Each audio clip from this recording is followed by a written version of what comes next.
Okay, so the last couple of videos we simplified rational expressions. Now we're going to multiply rational expressions. Um, we have in this first example, part A, 2xy over z times 3x squared over 4yz. Okay, so first you want to see if you can do any factoring. Factoring happens when you have a binomial or more. So a binomial, trinomial, your number of terms. You have to have two or more terms.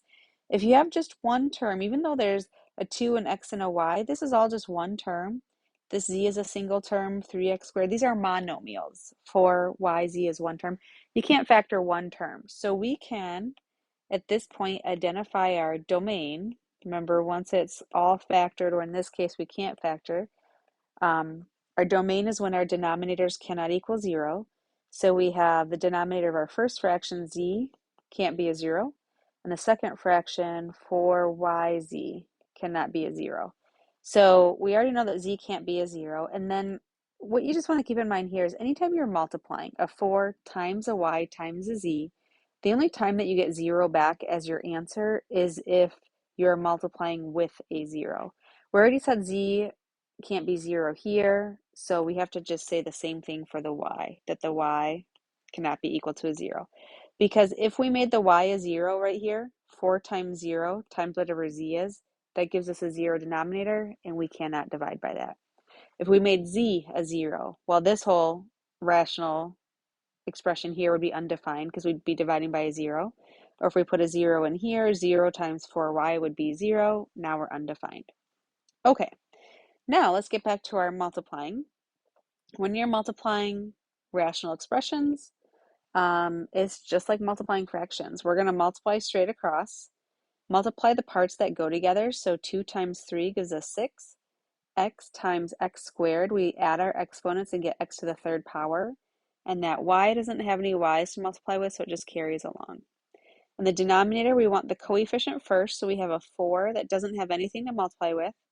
When we go in alphabetical order, there are no x's, but next would be a y, and then z times z is z squared. All right, we're going to simplify our answer here.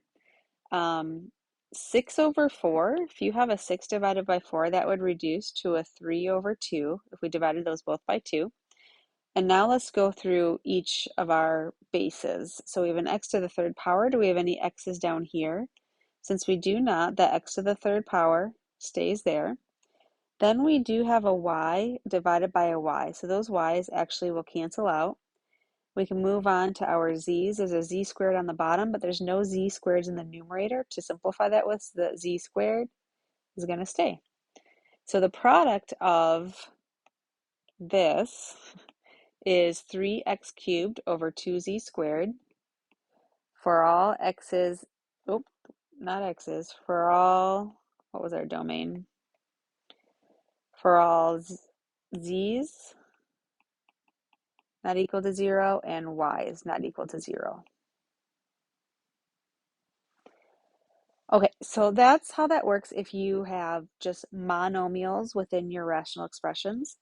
But of course, we're not always going to have monomials, so let's understand how we work with part B when we've got binomials, 2 terms, 3 terms, 3 terms, all that good stuff.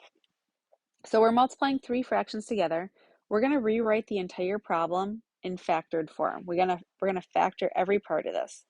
So our first fraction has a 5x over x plus 3. So 5x can't be factored, it's one term. X plus 3 has no common factors. That's not an x squared, so that can't be factored any further. Times x squared plus x minus 6. So factors of negative 6 that add up to 1. That's going to be a positive 3 and a negative 2. So x plus 3 times x minus 2. All over, let's factor this denominator. Do we have factors of 1 that add up to 2? That's just a 1 and a 1, so x plus 1 times x plus 1. Now I know we could write x plus 1 squared, but I'll show you why I'm leaving those as two separate factors. Times our last fraction, x squared plus x, GCF of x, let's factor an x out of both terms, leaves you with an x plus 1. And then our denominator, 5x minus 10, we can factor a 5 out, leaving us with x minus 2. All right, before we do any simplifying, we stop and find our domain. All right, so your domain is going to be when any of these denominators are not equal to 0. So the first one, x plus 3, does not equal 0. The second one, we're going to take these factors. Well, it's the same factor twice, so we can just write it once. X plus 1 does not equal 0. And the last one, we don't have an x with the 5, so there's nothing, it's okay that that 5 is there, but here's where this x minus 2, we have to make sure that any numbers we put in for x never gives us a 0 right there. So we're going to say that x minus 2 cannot equal 0. If that 5 had an x with it, that would be another factor that would get its own little equation, but it doesn't. All right, so we solve all these. X cannot be a negative 3, a negative 1, and a positive 2. All right, so now let's go back to our factored problem. When you are multiplying rational expressions, anything on the top stays on the top, anything on the bottom stays on the bottom. So I just connect it all into one big fraction and then I start canceling. So do we see any factors on the top that we can reduce with any factors on the bottom? There's an x plus 3 here and here. We canceled our x plus 3's.